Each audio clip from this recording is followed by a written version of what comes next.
Tu es Petrus, et super hanc Petrum aedificiabo ecclesiam meam. Alright, this is part 2 of why Sola Scriptura is not a biblical and not a historical doctrine. And in this part, we're going to be examining the historical fallaciousness of Sola Scriptura. So, without any further ado, let's begin. It's important to understand that Sola Scriptura was not practiced by the early church and was not taught by the apostles for a couple of good reasons. The first reason is because it wasn't until the end of the first century that the 27 books of the New Testament were even written, or were finished written, I should say. And at that time, you had close to 200 to 300 other texts to go along with it, to go along with these 27 books. So, a good argument against Sola Scriptura is, in the first century, Christianity had expanded beyond the boundaries of Jerusalem. It had encompassed all of Asia Minor, into Greece. It had made it to the gates of Rome itself. And it had done this without a canon, without a big book that had all of its teachings, all of its scriptures, all of its stories written down. Now, another thing to consider here is, if that was the case, then the apostles and the early church must have had a big place for tradition, which they did. And the church fathers expounded on that a lot, which I'm going to quote a little bit of it now.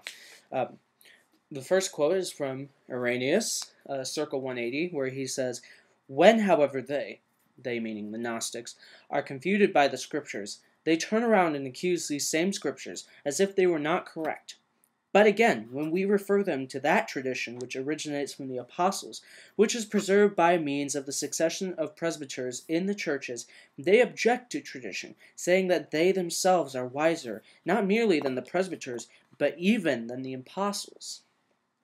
Continuing, Clement of Alexandria, circa 195, says, "We call those heretics empty, for they are destitute of the counsels of God and the traditions of Christ.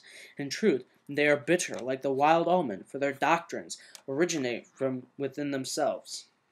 Continuing, Tertullian says, circa 210, "Show me your authority. If you are an ordinary Christian, not an apostle, believe what has been handed down to us. That which has been handed down was true, for it has been transmitted by those whose duty it was to hand it down. Therefore, when you rejected that which had been handed down, you rejected that which was true. You had no authority to do what you did."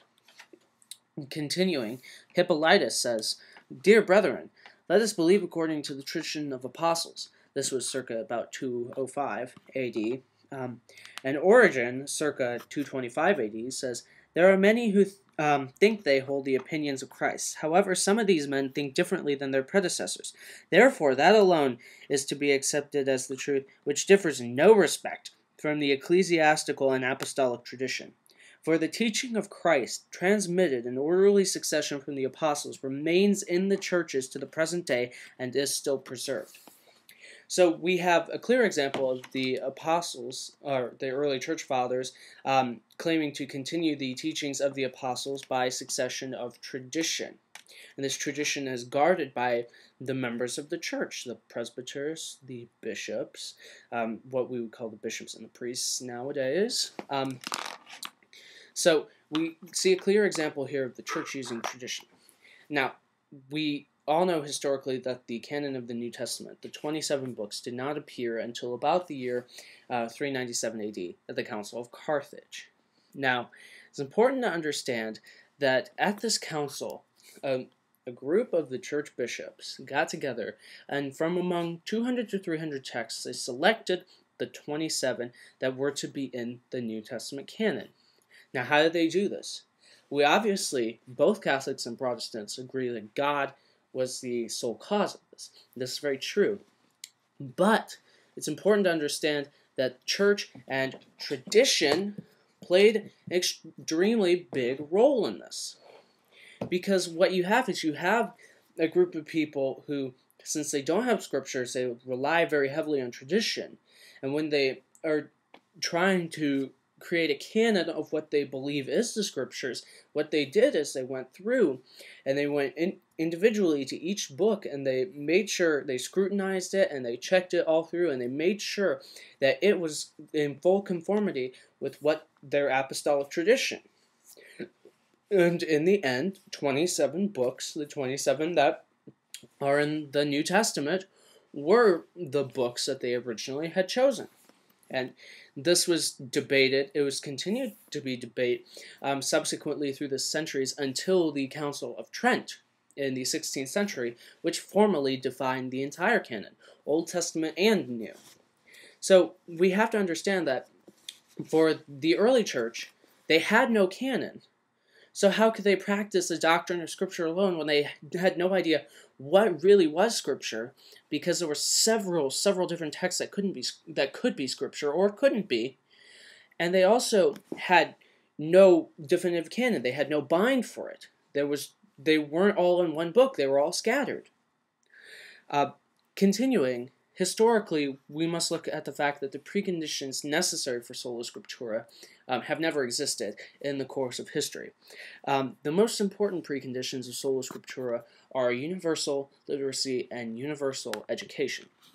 That being said, in order for Sola Scriptura to be true and for everybody to know the Christian truth, everybody must be able to read and everybody must be able to comprehend the Bible at a high intellectual level, which, if you look at the history of the world, has never been the case.